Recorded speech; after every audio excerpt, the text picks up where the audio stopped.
Invisibilidade e virtualização do corpo subjétil. Organicidade?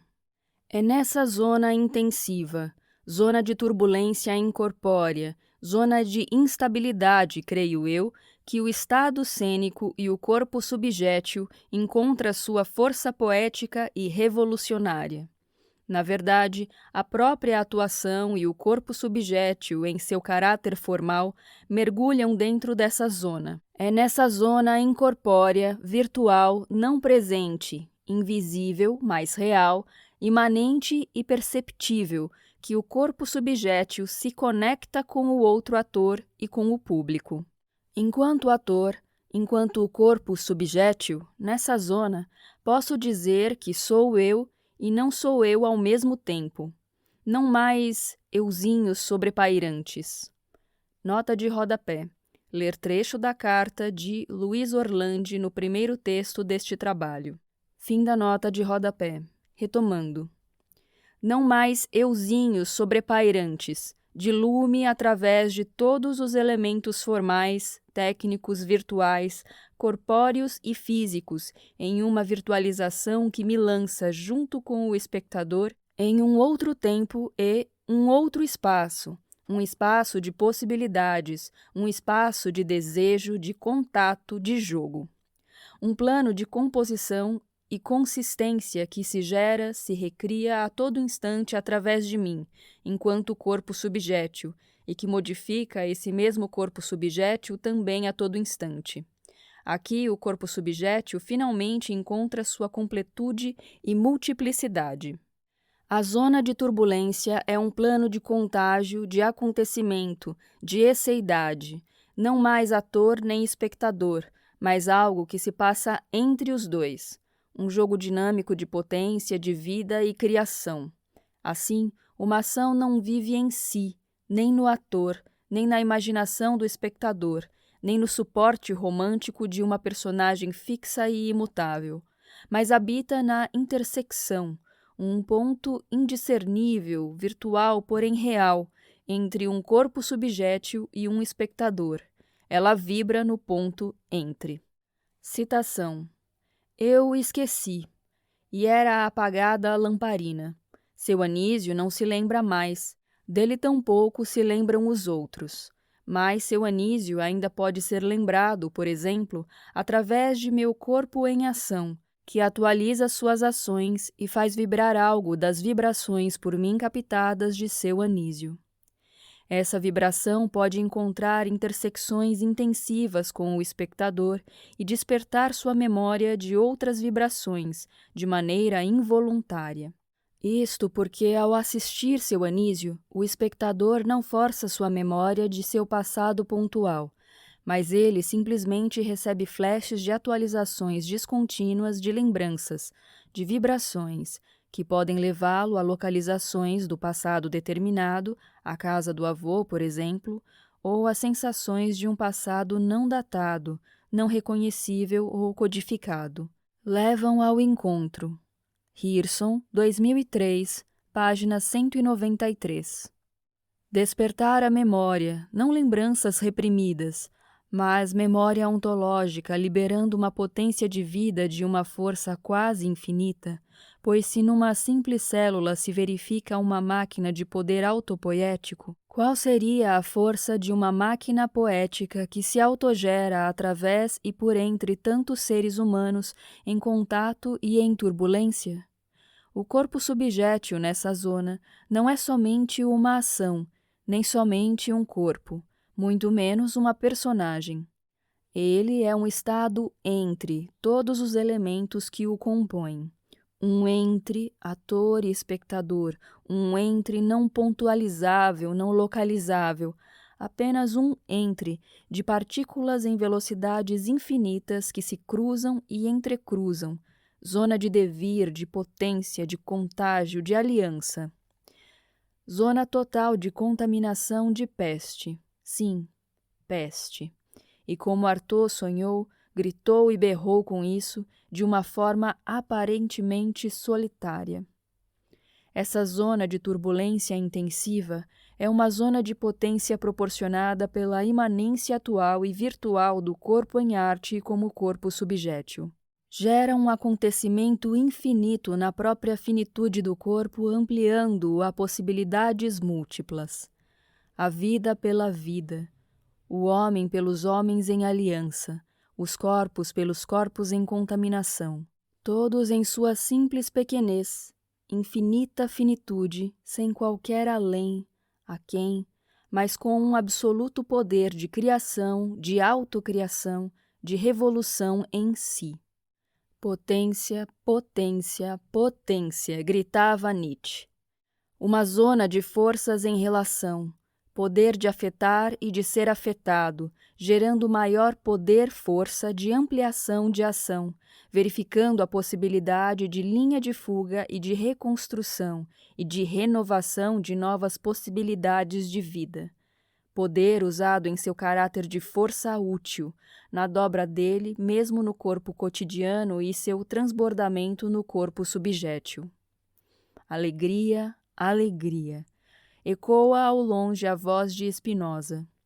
Uma zona, não de transcendência, mas sim de um campo transcendental que deriva da própria imanência do corpo que acontece em esseidades e que dura apenas um instante do espetáculo e de cada ação matriz desvanecentes. Imanência, uma vida, suspirava Deleuze em seus quase últimos momentos. Nota de rodapé. Ler o suposto último texto de Deleuze, Imanência, uma vida, que pode ser encontrado na internet com tradução de Tomás Tadeu da Silva, no endereço da Federal do Rio Grande do Sul. Fim da nota de rodapé. A todo esse processo de entrada em uma zona intensiva, proporcionando uma zona de contágio corpo subjétil espectador, podemos dar o nome de uma virtualização. Citação. Mas o que é virtualização? Não mais o virtual como maneira de ser, mas a virtualização como dinâmica. A virtualização pode ser definida como o movimento inverso da atualização. Consiste em uma passagem do atual ao virtual em uma elevação de potência da entidade considerada. A virtualização não é uma desrealização, a transformação da realidade em um conjunto de possíveis, mas uma mutação de identidade, um deslocamento de centro de gravidade ontológico do corpo considerado. A virtualização fluidifica as distinções instituídas, mas aumenta os graus de liberdade, cria um vazio motor. Levi, 1996, página 17 a 18. Nesse sentido, o corpo subjétil se desterritorializa e se lança nessa zona virtual, mas suportado por um atual formal que o mantém e sustenta e que, de certa forma, também é mergulhado no virtual, pois o monumento não atualiza o acontecimento virtual, mas o incorpora, o encarna. Deleuze e Guattari, 1992, página 229. Ou ainda, é o material que entra na sensação que certamente não existe mais fora dessa entrada. Deleuze e Guattari, 1992, página 248 a 51. Passim. E Levi completa. Citação. Quando uma pessoa, uma coletividade, um ato, uma informação se virtualizam, eles se tornam não presentes, se desterritorializam. Levi, 1996, página 21, negrito meu. Não presentes está em negrito. Assim, enquanto o processo de virtualização, de intensificação no próprio processo de desterritorialização, o corpo subjétil passa a ser uma não presença, pois o próprio virtual, de certa forma, é uma não presença. É nesse sentido que o corpo subjétil, enquanto ser de sensação, ser poético, torna-se, de certo modo, duplamente invisível, ou ainda, invisível em vários níveis, porque é virtualizado. Por um lado, o corpo subjétil como processo de virtualização em um ambiente poético, como o caso do estado cênico, lança-se e ao mesmo tempo gera uma zona intensiva, incorpórea e, portanto, invisível, convidando o espectador a entrar nela por todos os lados. Sobre isso, Ana Cristina Colla, também atriz do Lume, escreve: Essa é minha busca primeira, um encontro do invisível através do visível, capaz de conduzir público e ator numa relação direta a navegarem juntos as mesmas águas, criando um novo espaço onde uma realidade provisória se estabelece até que as luzes de serviço se acendam. Colla, 2003, página 115. Grifo meu, invisível. Mas Ana Cristina percebe logo no parágrafo seguinte que, para que o público navegue junto nesse invisível entre ator e espectador, esse visível formalizado no tempo e espaço deve, de certa forma, estar também invisível, talvez de outra maneira, pois, sendo o corpo subjétil lançado em processo de virtualização, seu caráter formal e técnico também mergulha em uma espécie de virtualização. O formal técnico entra na sensação e se torna também invisível, e não presente enquanto virtual. Se isso não acontece, o corpo subjétil morre, não se cria uma zona de turbulência e jogo. O público passa a ver um ator virtuoso muito diferente de virtualizado, mas não comunga com ele, não se funde, não joga com ele na zona de turbulência. Enfim, não se virtualiza com ele. Assim escreve Ana Cristina. A maestria no fazer tem que estar invisível, ocupando um segundo plano. O que se pretende comunicar tem que estar à frente da figura do ator. Por isso, faz-se necessário dar um passo atrás, tornar-se invisível. Colla, 2003, página 116, grifo meu. Não pensemos ingenuamente que se tornar invisível signifique desaparecer, ou ainda, tornar-se virtual signifique sumir. O que estamos tentando dizer aqui sobre esse processo de virtualização, em que o ator em estado cênico se dilui nessa zona de turbulência, é que o corpo subjétil, de certa forma, mantém uma relação intensiva. Ele cria um outro plano, estando no mesmo lugar. Como diz Yoshi Oida, interpretar, para mim, não é algo que está ligado a me exibir ou exibir minha técnica. Em vez disso, é revelar através da atuação algo mais, alguma coisa que o público não encontra na vida cotidiana. O ator não demonstra isso, não é visivelmente físico, mas, através do comprometimento da imaginação do espectador, algo mais irá surgir na sua mente. Para que isso ocorra, o público não deve ter a mínima percepção do que o ator estiver fazendo. Os espectadores têm de esquecer o ator. O ator deve desaparecer. Oida, 2001, página 21, grifo meu. Está grifado: o ator deve desaparecer. Desaparecer significa que o que se vê, o que se mostra, todo o aparato formal e os elementos virtuais e invisíveis do corpo subjétil, para estarem virtualizados, devem estar deslocados, potencializados, intensificados, jogados em uma zona de turbulência, de jogo e de relações que se estabelecem em acontecimentos, esseidades, em devir, autogerindo-se a todo momento. Ser ao mesmo tempo eu e eu outro e eu espectador e eu ação. Multiplicidade sem nenhum ou somente e.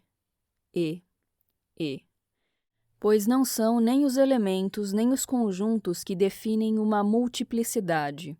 O que define é o e, como alguma coisa que ocorre entre os elementos ou entre os conjuntos. A gagueira, Deleuze e Parnet, 1998, página 45, grifo meu. Está grifado entre. Muitas vezes o entre, mesmo em Grotowski, nós podemos definir o teatro como o que acontece entre o espectador e o ator. 1971, página 31. Esse entre, que ao mesmo tempo se dilui, revelando, transbordando, lançando, afetando. Citação. Numa palavra, o ser de sensação não é a carne, mas o composto de forças não humanas do cosmos, dos devires não humanos do homem, e da casa ambígua que os troca e os ajusta, os faz turbilhonar como os ventos. A carne é somente o revelador que desaparece no que revela, o composto de sensações. Deleuze e Guattari, 1992, página 236, grifo meu, está grifado, desaparece no que revela. Segundo Grotowski, o teatro está nesse entre. Segundo Deleuze, a multiplicidade está nesse entre. Vimos acima que a zona de turbulência está em dupla seta nessa zona intensiva virtual incorpórea. O autogerir-se do corpo subjétil enquanto máquina poética está na dinâmica de relações entre os seus elementos constituintes. O corpo subjétil gera-se em zigue-zague, entre instantes que se desvanecem e em contínuos de desterritorialização do corpo cotidiano.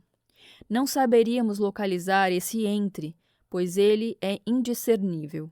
Dele somente podemos dizer que se encontra nesse campo intensivo, virtual e, portanto, não visível, incorpóreo, mas suportado pela formalização de estados corpóreos que mergulham também nessa zona.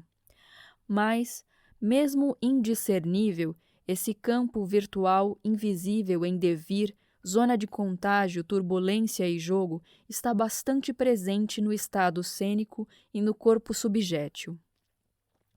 Percebemos que o que é mais presente no corpo subjétil é justamente sua invisibilidade, sua virtualidade, seu caráter espectral poético, ou mais precisamente, a sua capacidade de se lançar nessa zona de jogo, levando consigo os espectadores.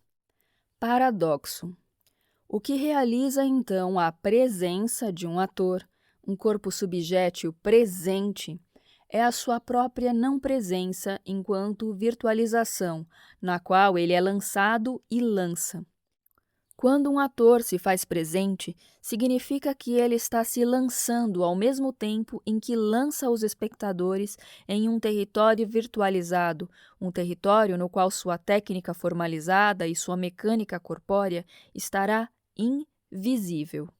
A potência de presença de um ator está na capacidade de se lançar nesse estado de virtualização, lançando também os espectadores nesse estado. A presença de um ator, através do corpo subjétil, deve ser medida pela sua capacidade de se tornar invisível, de criar uma não presença, uma zona intensiva, uma zona virtual de turbulência e jogo no qual ator e espectador se fundem numa zona de vizinhança. A presença de um ator não se localiza somente em seu corpo muscular, ou somente na presença ou ausência dos signos que esse corpo produz, ou somente na capacidade de reter uma determinada atenção do espectador, ou somente na imaginação ou capacidade semiótica dos espectadores. A presença do atuante está na relação dinâmica entre todos esses espaços e zonas.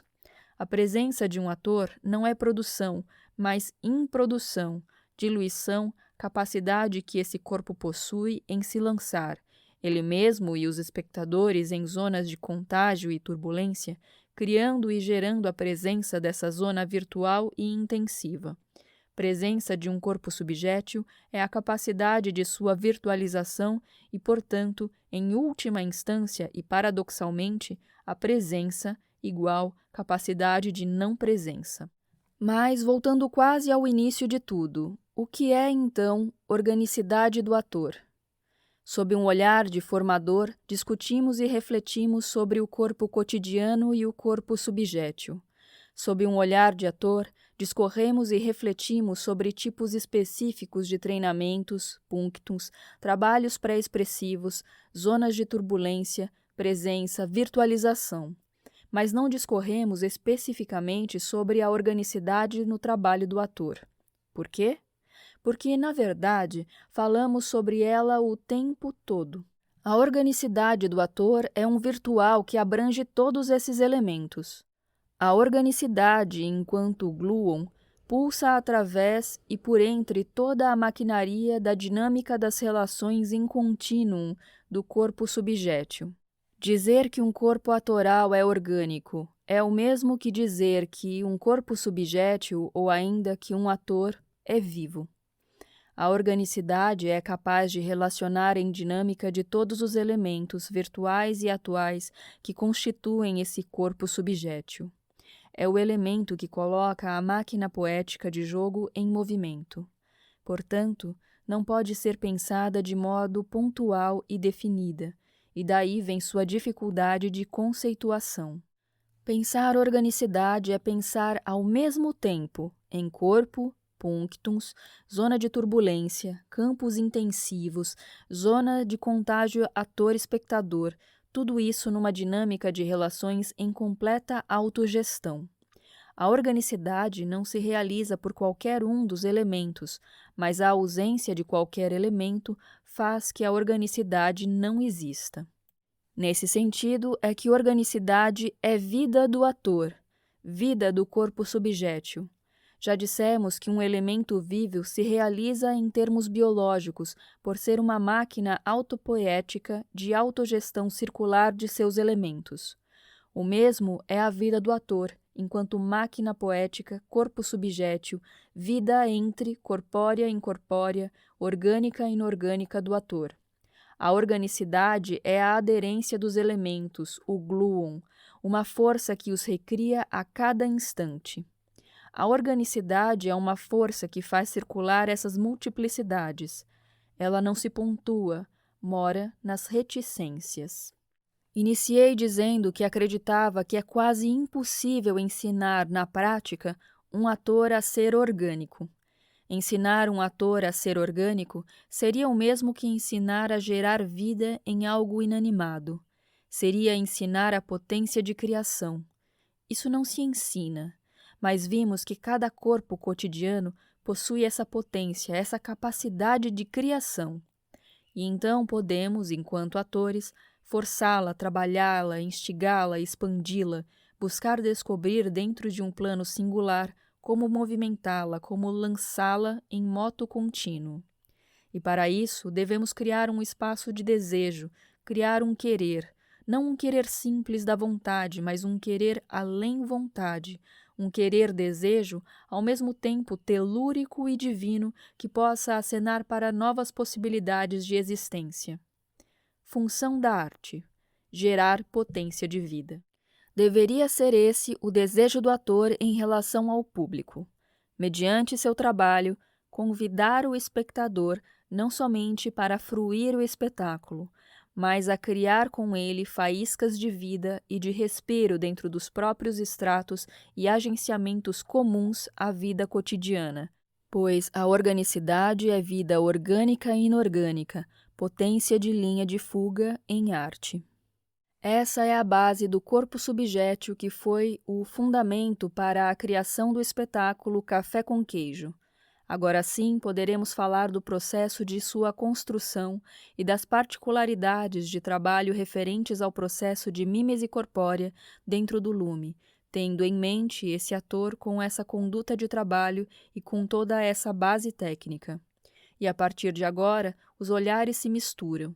Tanto um olhar de formador que experimenta uma possibilidade de montagem dramatúrgica atoral, sem direção, como também um olhar de ator, um ator que participa dessa montagem, que verifica as imensas dificuldades de colocar o corpo subjétil em seu real espaço de vivência, a cena.